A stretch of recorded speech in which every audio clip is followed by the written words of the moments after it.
জয় গৌর, জয় নিতাই। আজ 6ই বৈশাখ 1431 ও 19শে এপ্রিল 2024 শুক্রবার, একাদশী কামোদা। এই কামোদা একাদশীর দিন আমি শ্রী চৈতন্য চরিতামৃত পাঠ করছি। আজ আমি পাঠ করছি শ্রী চৈতন্য চরিতামৃতের 2য় পরিচ্ছদের বস্তু নির্দেশ মঙ্গলাচরণে শ্রী চৈতন্য তত্ত্ব নিরূপণের শ্লোক 117 থেকে অন্তিম শ্লোক 121। শ্লোক 117। नारायण हे नारायण भव भय हरणं नारायण लक्ष्मीकान्तं कमलनयन हे मंगल चरणं नारायण लक्ष्मीकान्तं कमलनयनं मंगल चरणं नारायण। श्लोक 117। सिद्धांत बलिया चित्ते ना करो अलस, ইয়া হইতে কৃষ্ণে লাগে সুদৃঢ় মানস। শ্লোকার্থ।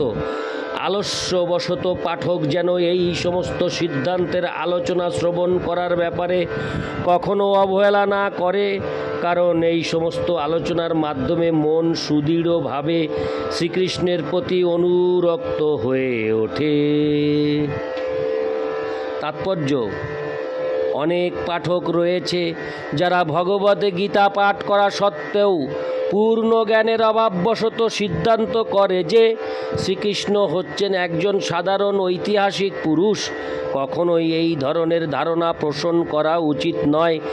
বিশেষ সাবধানতার সঙ্গে কৃষ্ণ তত্ত্ব সম্বন্ধে অবগত হতে হয়। আলস্যবশত কেউ যদি কৃষ্ণ তত্ত্ব বিজ্ঞান সম্বন্ধে যথাযথভাবে অবগত না হয়, তাহলে তার ভক্তি মার্গ থেকে চ্যুত হয়ে বিপদগামী হওয়ার সম্ভাবনা থাকে। এই ধরনের মানুষেরা নিজেদের উন্নত স্তরের ভক্ত বলে জাহির করে এবং শুদ্ধ ভক্তদের অপ্রাকৃত লক্ষণগুলি অনুকরণ করার চেষ্টা করে। যদিও অদীক্ষিত মানুষদের ভগবদ ভক্তে পরিণত করার জন্য ভগবত তত্ত্ব সম্বন্ধীয় চিন্তা এবং তর্কের পন্থা অত্যন্ত গুরুত্বপূর্ণ, তবু এই ধরনের কার্যে প্রবৃত্ত হওয়ার জন্য নব্য ভক্তদের সর্বদাই সাধু শাস্ত্র ও গুরুর শরণাপন্ন হওয়া উচিত এবং তাদের মাধ্যমে শ্রীকৃষ্ণকে জানার জন্য চেষ্টা করা উচিত। এই রকম নির্ভরযোগ্য সূত্র থেকে কৃষ্ণ তত্ত্ব শ্রবণ না করলে ভক্তি মার্গে অগ্রসর হওয়া যায় না। শাস্ত্রে নবদা ভক্তির উল্লেখ রয়েছে। তার মধ্যে প্রথমটি বা সবচাইতে গুরুত্বপূর্ণ ভক্তির অঙ্গটি হচ্ছে নির্ভরযোগ্য সূত্র থেকে শ্রবণ ও কীর্তন রূপ জলে সিঞ্চন করা না হলে ভক্তিলতার বীজ অঙ্কুরিত হয় না। পারমার্থিক জীবনে উত্তম অধিকারী ভক্তের কাছ থেকে বিনীতভাবে এই দিব্য জ্ঞান গ্রহণ করতে হয় এবং তারপর নিজের ও অপরের মঙ্গলের জন্য সেই বাণী কীর্তন করতে হয়। কর্ম ও জ্ঞানের আবরণ থেকে মুক্ত শুদ্ধ ভক্তদের সম্বন্ধে বর্ণনাকালে ব্রহ্মা পরামর্শ দেন যে সবসময় ভক্তি মার্গ অবলম্বনকারী ভগবদ ভক্তদের কাছ থেকে শ্রবণ ও কীর্তনের পন্থা গ্রহণ করতে হয়। দিব্য জ্ঞান প্রদানে সমর্থ এই ধরনের মুক্ত আত্মাদের পদাঙ্ক অনুসরণ করে ভগবদ ভক্তির সর্বোচ্চ স্তরে উন্নীত হওয়া যায় এবং তার ফলে মহাভাগবতে পরিণত হওয়া যায়। সনাতন গোস্বামীকে দেওয়া শ্রী চৈতন্য মহাপ্রভুর শিক্ষা থেকে আমরা জানতে পারি শাস্ত্রযুক্ত শুনি পুনঃ দৃঢ় শ্রদ্ধা যার, উত্তম অধিকারী সেই তারয়ে সংসার। শাস্ত্র সিদ্ধান্তে পারদর্শী এবং ভগবানের প্রতি দৃঢ় শ্রদ্ধাযুক্ত ও তার সেবায় সর্বতোভাবে সমর্পিত আত্মা যে ভক্ত, তাকে উত্তম অধিকারী ভক্ত বলে বিবেচনা করা হয়ে থাকে। তিনি জড়জগতের বন্ধন থেকে সমস্ত জীবকে উদ্ধার করতে পারেন।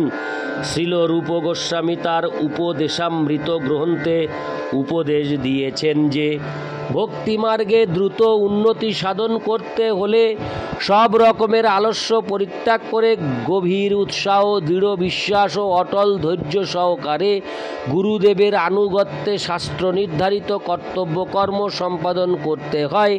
মুক্ত পুরুষদের প্রদর্শিত পথ অবলম্বন এবং শুদ্ধ ভক্তদের সঙ্গ করার মাধ্যমে এই ধরনের ভক্তিমূলক কার্যকলাপ সমৃদ্ধি প্রাপ্ত হয়। অনেক সময় তথাকথিত কিছু ভক্ত নিজেদের উত্তম অধিকারী বৈষ্ণব বলে জাহির করার জন্য পূর্বতন আচার্যদের অনুকরণ করে, কিন্তু তাদের শিক্ষাকে অনুসরণ করে না। শ্রীমদ্ ভাগবতে এই ধরনের অনুকরণ প্রিয় ভক্তদের পাষাণ হৃদয় বলে নিন্দা করা হয়েছে।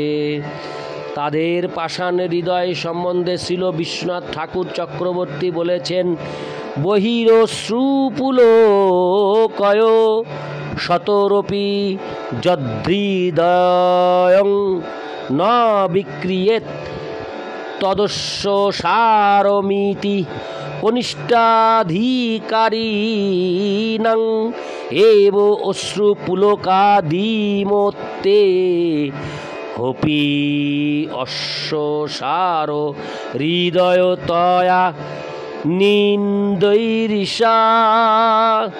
যারা কৃত্রিমভাবে অশ্রু বিসর্জন করে কিন্তু যাদের হৃদয়ের কোনো পরিবর্তন হয়নি, তারা হচ্ছে সবচাইতে নিম্ন স্তরের পাষাণ হৃদয় ভক্ত।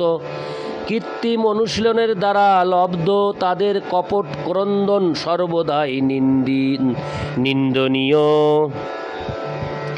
পূর্বে হৃদয়ের যে ঈপ্সিত পরিবর্তনের কথা বর্ণনা করা হয়েছে, সেই পরিবর্তন যথার্থই সাধিত হয়েছে কি না তা বোঝা যায় ভক্তির প্রতিকূল সব রকমের কার্যকলাপের প্রতি ভক্তের অনীহার মাধ্যমে। হৃদয়ের এই ধরনের পরিবর্তন আনতে গেলে শ্রীকৃষ্ণ ও তার অচিন্ত শক্তি সম্বন্ধে সিদ্ধান্তমূলক আলোচনার একান্ত প্রয়োজন। তথাকথিত কিছু ভক্ত মনে করে যে হৃদয়ের পরিবর্তন সাধন না করে কেবলমাত্র কপট অশ্রু বিসর্জনের মাধ্যমেই তারা চিন্ময় স্থল লাভ করতে পারবে, কিন্তু এই ধরনের অনুশীলন অর্থহীন যদি অপ্রাকৃত অনুভূতি না হয়। পারমার্থিক জ্ঞানের সিদ্ধান্তের অভাব হেতু কপট ভক্তরা মনে করে যে কৃত্রিমভাবে অশ্রুপাত করে তারা মুক্তি লাভ করবে। তেমনি অন্য আর এক ধরনের কপট ভক্তরা মনে করে যে মনোধর্ম প্রসূত শুষ্ক দর্শন পাঠ করার যেমন প্রয়োজনীয়তা নেই, তেমনি পূর্বতন আচার্যদের গ্রন্থাবলী পাঠ করারও প্রয়োজনীয়তা নেই। কিন্তু পূর্বতন আচার্যদের পদাঙ্ক অনুসরণ করে শ্রীল জীব গোস্বামী ষট সন্দর্ভ নামক 6টি গবেষণামূলক গ্রন্থে সমস্ত শাস্ত্রীয় সিদ্ধান্ত প্রদান করেছেন। যে সমস্ত কপট ভক্তের এই সমস্ত সিদ্ধান্ত সম্বন্ধে কোনো জ্ঞান নেই, তারা শুদ্ধ ভক্ত প্রদর্শিত ভগবত ভক্তির অনুকূল নির্দেশাবলী গ্রহণে উৎসাহের অভাবে শুদ্ধ ভগবত ভক্তি লাভ করতে পারে না। নির্বিশেষবাদীদের মতো এই ধরনের কপট ভক্তরা মনে করে যে ভগবত ভক্তি সাধারণ সকাম কর্মের মতো জাগতিক কার্যকলাপ। ইতি শ্লোক 117। শ্লোক 118। চৈতন্য মহিমা জানি এসব সিদ্ধান্তে, চিত্ত দৃঢ় হঙ্গা লাগে মহিমা জ্ঞান হইতে। শ্লোকার্থ।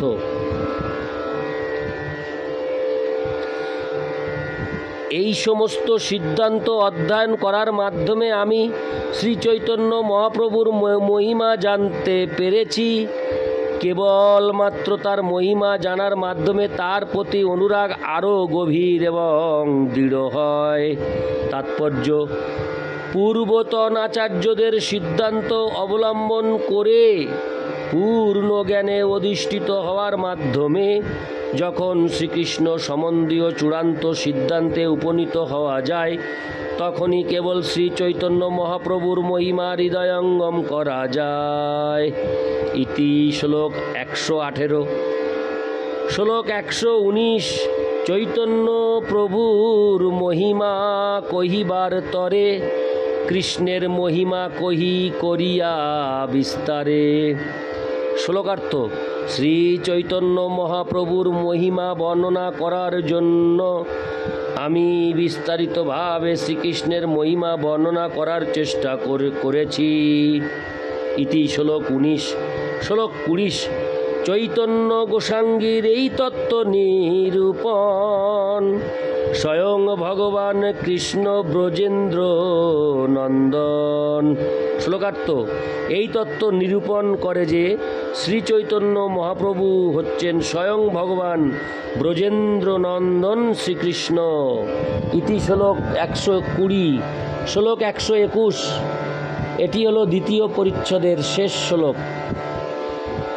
শ্রীরূপ রঘুনাথ পদে যারাস, চৈতন্য চরিতামৃত কহে কৃষ্ণদাস।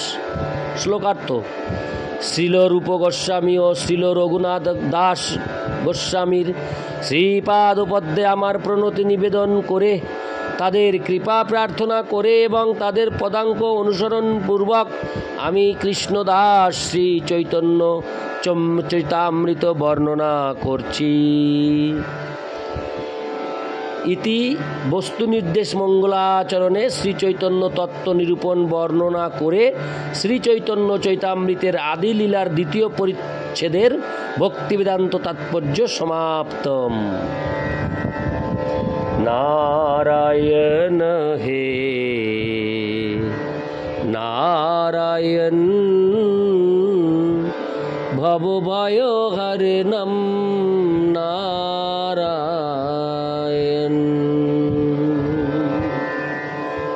জয় গৌর, জয় নিতাই।